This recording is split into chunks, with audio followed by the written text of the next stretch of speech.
Hoy con nuestra clase de diseño de proyectos. Les saluda la profe Mirta Gómez. Hoy nuestro tema es plan de clase. ¿Cómo se realiza una planificación de clase? ¿Cuál es su importancia? ¿Por qué un docente antes de empezar una clase debe ir con una planificación bien estructurada? ¿Qué es la planeación de clase? Es la actividad que realiza el maestro dirigido a diseñar el desarrollo del proceso de enseñanza-aprendizaje, basado en el análisis realizado en el sistema de clases de la unidad o tema de un programa o de contenido. Es a través de la planeación de clases donde podemos ver con claridad lo que queremos, cómo lo queremos, con qué vamos a lograr lo que queremos, cuándo lo lograremos, con qué instrumentos se va a medir el proceso para saber los resultados del trabajo. Es un elemento fundamental e indispensable para el docente en el cumplimiento cabal de sus funciones como mediador y facilitador del proceso educativo. Es pues la planeación de clase el hilo conductor de las múltiples estrategias y acciones que se desarrolla en el aula escolar y fuera del aula. ¿Cuáles son las funciones de la planeación? Garantiza que el profesor pueda dirigir de manera científica el proceso de enseñanza-aprendizaje. Organización del proceso docente educativo se refiere a la planeación por parte del docente de los objetivos, contenidos, métodos y procedimientos. Tiene control.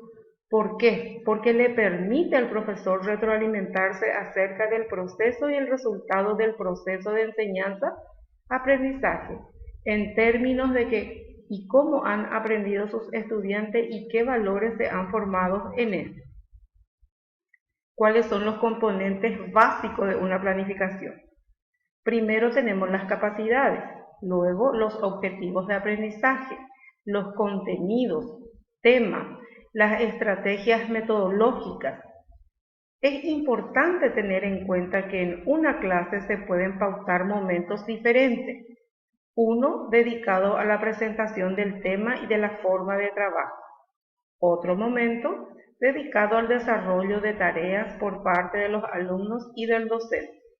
Otro a la sistematización de información y elaboración de conclusiones, y otro orientado al relevantamiento de información que permita analizar el desarrollo de la clase y con posterioridad introducir ajustes si fuese necesario. La evaluación. Se recomienda que los docentes al finalizar cada clase realicen dos actividades importantes: resumir la clase, evaluar el avance de los alumnos hacia los objetivos. Estas dos actividades no necesitan ocurrir en ese mismo orden, primero resumir y después evaluar. Hay oportunidades en que lógicamente la evaluación precede al resumen. El componente resumen de cada clase es clave. ¿Para qué? Para llegar todos juntos al final, para sacar conclusiones, hacer generalizaciones y reiterar conceptos importantes.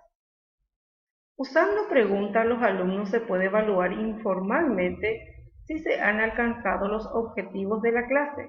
Es de primordial importancia relacionar lo que ha ocurrido en clase con los objetivos de ella y relacionar lo ocurrido en las clases pasadas y en las futuras.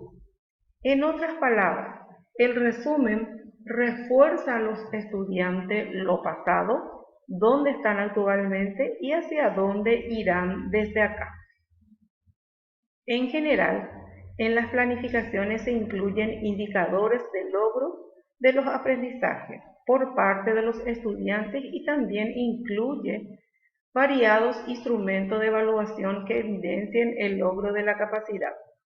Los indicadores de logro son comportamientos manifiestos, evidencias representativas, señales, pistas, rasgos o conjuntos de rasgos observables en el desempeño sin síntomas, indicios, señales, rasgos o conjuntos de datos, información perceptible que al ser confrontado con los logros esperados, que son los objetivos, nos dan evidencias significativas de los avances en pos de alcanzar el logro.